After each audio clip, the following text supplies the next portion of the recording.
Novembre 2010, une demande de permission est déposée pour un champ OGM en plein air à Wetteren en Flandre. Le champ a officiellement pour objectif de tester la résistance de 27 espèces de patates au Phytophthora, une moisissure de la plante qui provoque la maladie du mildiou. Le mildiou est particulièrement dangereux pour nos monocultures industrielles. Ces pommes de terre transgéniques y seront présentées comme les patates du futur. Le champ est en effet une étape importante avant d'éventuelles commercialisations. Les initiateurs du champ sont privés et publics. L'université et la Haute École de Gand, qui propose notamment des études en biotechnologie agricole, l'université hollandaise de Wageningen, qui fournira 26 espèces de patates au projet, BASF, qui est le leader mondial de l'industrie chimique. BASF développe des plantes génétiquement modifiées et tente d'ouvrir les marchés européens à ces produits. Sa patate Fortuna est la 27e lignée du champ. Après des années de tests, BASF projette de vendre cette variété de patates transgéniques aux agriculteurs d'Europe dès 2014. Le VIB, qui est l'Institut public flamand pour la biotechnologie, il s'agit d'un centre de recherche principalement destiné à offrir des services scientifiques aux industries.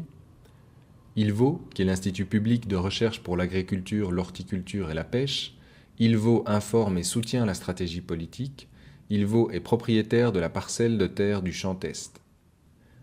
Alertés du projet, des centaines de personnes envoient des lettres d'opposition. Février 2011, malgré la division de ses membres, 3 contre, 5 pour, le Conseil consultatif de biosécurité donne un avis positif et les ministres autorisent le champ. 4 mai 2011, inauguration du champ le plus sécurisé au monde.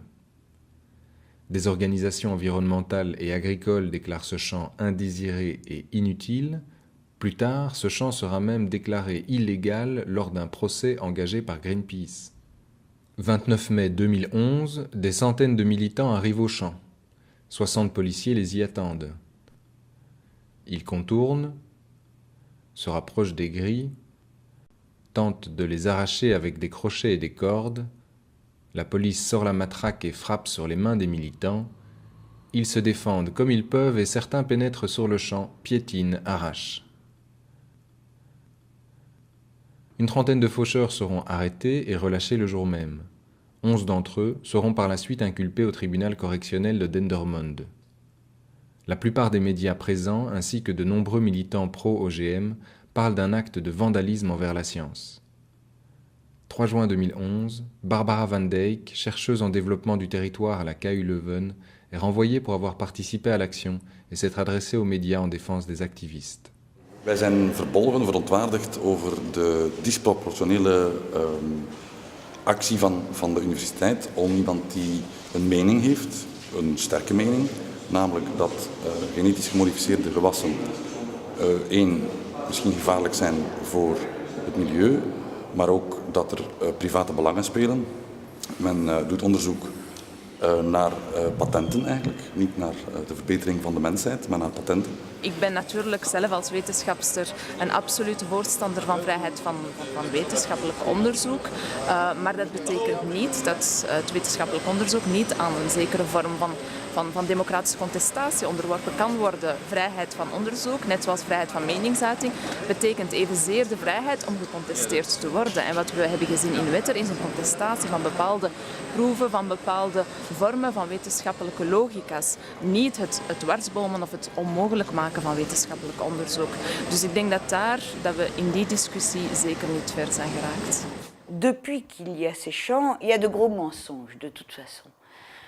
Moi-même, jusqu'à ce qu'on me désille les yeux, je pensais que les champs de culture en plein air étaient là au moins aussi pour tester les éventuels problèmes, les contaminations, et certains de bonne volonté, heureusement moi pas, ont dit les accusants des OGM brisent le thermomètre dont il faudrait se servir pour mieux comprendre les OGM et leurs effets.